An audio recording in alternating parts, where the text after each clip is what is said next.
ಅಮ್ಮ, ಮದುವೆಗೆ ಒಡವೆ ತಗೊಳ್ಳೋದಕ್ಕೆ ಹೋಗ್ತಾ ಇದ್ದೀನಿ. ಹುಡುಗನ ಮನೆಯವ್ರಿಗೆ ಗೊತ್ತಿರೋರಂತೆ. ಒಡವೆ ತಗೊಳ್ಳೋದೇನೋ ಸರಿ ರಾಜು, ಆದ್ರೆ ರಾಜಲಕ್ಷ್ಮಿ ಮದ್ವೆನ ಹೇಗ್ ಮಾಡ್ಬೇಕು ಅನ್ಕೊಂಡ್ವಿ, ಹೇಗ್ ಮಾಡ್ತಿದೀವಿ? ನಿಂಗೇನಾದ್ರೂ 10 ಮಕ್ಳಿದಾರಾ? ಇರೋ ಒಬ್ಳೇ ಒಬ್ಳು ಮಗಳ ಮದ್ವೆನ ಹೀಗೆ ಗುಟ್ಟಾಗ್ ಮದ್ವೆ ಮಾಡ್ಸೋ ಸರಿನಾ? ಇನ್ನೇನ್ ಮಾಡುವಂತೀಯಮ್ಮ? ಎಲ್ರನ್ನೂ ಕರೆದ್ರೆ ನಡೆದಿದ್ದು ಗೊತ್ತಾಗಿ 4 ಜನ 4 ರೀತಿಯಲ್ಲಿ ಮಾತಾಡ್ತಾ ಇದ್ರೆ ಅದನ್ ಕೇಳಿ ಸಹಿಸ್ಕೊಳ್ಳೋ ಶಕ್ತಿ ನನಗಿಲ್ಲಮ್ಮ. ಈ ಮನೆ ಗೌರವಕ್ಕೋಸ್ಕರ ನಾನು ಏನ್ ಬೇಕಾದ್ರೂ ಮಾಡ್ತೀನಿ ಅನ್ನೋ ವಿಷಯ ನಿಂಗೆ ಗೊತ್ತು. ಗೌರವಕ್ಕಿಂತ ನನಗೆ ನಾನೇ ಮುಖ್ಯ ಅಲ್ಲ ಅಂದ್ಮೇಲೆ ಮಗಳು ಹೆಚ್ಚಾಗ್ತಾಳ? ಹಾಗಲ್ಲ ರಾಜು, ಮದ್ವೆ ಆದ್ಮೇಲಾದ್ರೂ ಗೊತ್ತಾಗತ್ತಲ್ವಾ, ಜನ ಮಾತಾಡ್ಕೊಳಲ್ವಾ? ಗೊತ್ತಿಲ್ಲದೆ ಮಾತಾಡ್ಕೊಳ್ಳೋದಕ್ಕೂ ಹಸೆ ಮಣೆ ಮೇಲೆ ಮದುವೆ ನಡೀತಿದ್ರೆ ಎದುರುಗಡೆ ಮಾತಾಡೋದಕ್ಕೂ ವ್ಯತ್ಯಾಸ ಇರುತ್ತಲ್ಲಮ್ಮ. ಏನೋ ರಾಜು, ನನ್ ಮೊಮ್ಮಗಳು ಮದ್ವೆ ಹೀಗೆ ದೇವಸ್ಥಾನದಲ್ಲಿ ಗುಟ್ಟಾಗಿ ಮಾಡೋದು ನಂಗೆ ಸ್ವಲ್ಪನೂ ಇಷ್ಟ ಆಗ್ತಿಲ್ಲ. ಅನಾಥ ಮಕ್ಕಳಿಗೆ ಇದಕ್ಕಿಂತ ಚೆನ್ನಾಗಿ ಮಾಡ್ತಾರೆ. ಅಂಥದ್ರಲ್ಲಿ ಹೆತ್ತ ಮಗಳ ಮದ್ವೆನ ಯಾರಿಗೂ ಗೊತ್ತಿಲ್ಲದೆ ಮಾಡ್ತೀಯಾ?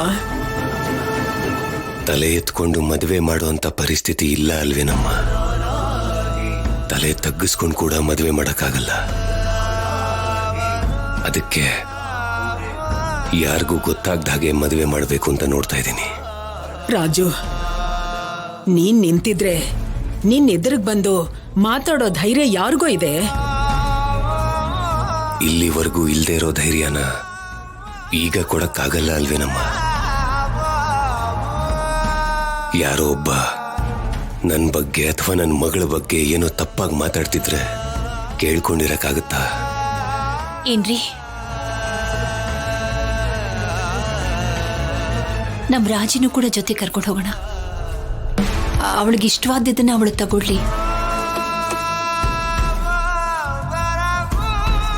ಅವಳಿಗಿಷ್ಟ ಆಗಿದ್ದನ್ನ ಕೊಡಿಸೋದಕ್ಕೆ ನಮಗಿಷ್ಟ ಆಗೋ ತರ ಅವಳಿದಾಳ?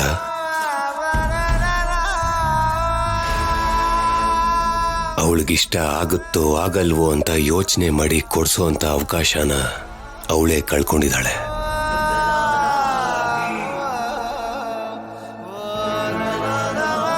ಇನ್ ಮುಂದೆ ನಮಗಿಷ್ಟ ಆಗೋದೇ ಅವಳಿಗೂ ಇಷ್ಟ ಆಗ್ಬೇಕು. ಇವಾಗ ನನ್ನ ಯೋಚನೆ ಏನಿದ್ರು ಅಪ್ಪನ ಬಗ್ಗೆ ಮಾತ್ರ. ನಿಜ ಹೇಳಕ್ ಆಗ್ಲಿಲ್ಲ ಅಂತ ಗೊತ್ತಾದ್ರೇನೆ ಎಷ್ಟು ನೋವು ಪಡ್ತಾ ಇರೋ ಅಪ್ಪ.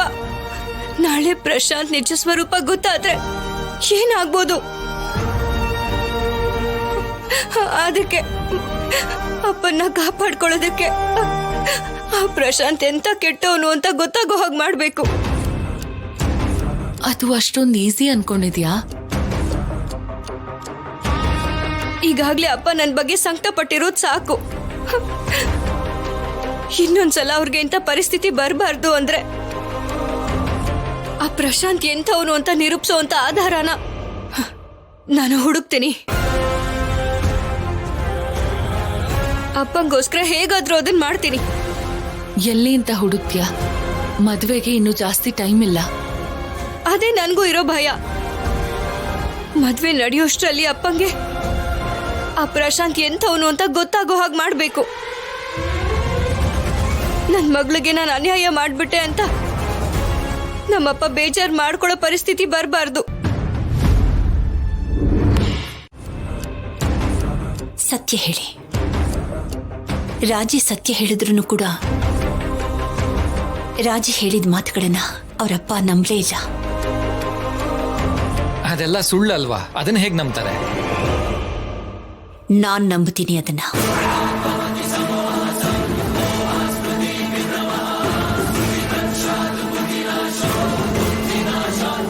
ನನ್ನ ಮಗಳು ಯಾವತ್ತೂ ಸುಳ್ಳು ಹೇಳೋಲ್ಲ ಅಂತ ನನಗೆ ಗೊತ್ತು. ನೀನು ತಪ್ಪು ಮಾಡಿ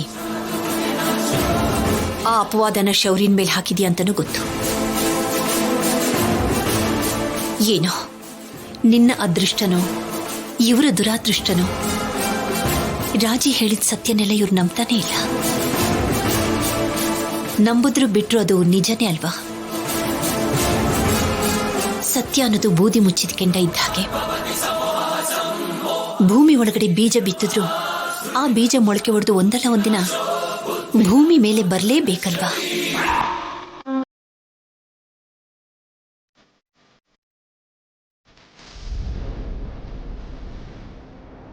ಆ ಸತ್ಯ ಅನ್ನೋದು ಅವ್ರಿಗೆ ಮದ್ವೆಗೆ ಮುಂಚೆನೂ ಗೊತ್ತಾಗೋದಿಲ್ಲ, ಮದ್ವೆ ಆದ ನಂತರನೂ ಗೊತ್ತಾಗೋಲ್ಲ.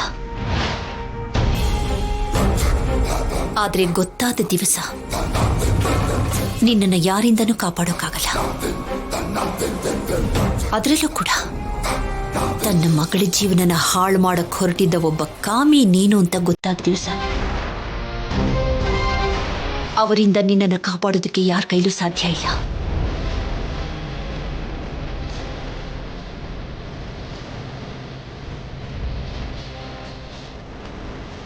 ಅವ್ರ ಮುಗ್ಧವಾದ ನಗು ಎಳೆ ಮಗು ಥರ ಕಾಣಿಸ್ತಿದೆ ಅಲ್ವಾ?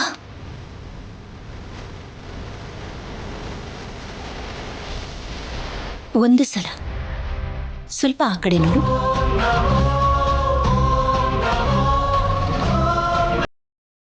ಅವನು ಕೂಡ ದೇವ್ರೆ. ಹಾಗೆ ಸ್ವಲ್ಪ ಈ ಕಡೆನೂ ನೋಡು.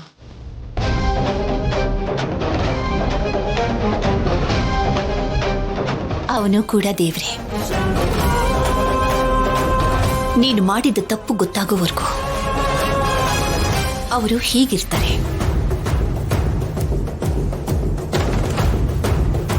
ಗೊತ್ತಾದ ದಿವಸ ಆ ರೀತಿ ಬದಲಾಗ್ತಾರೆ.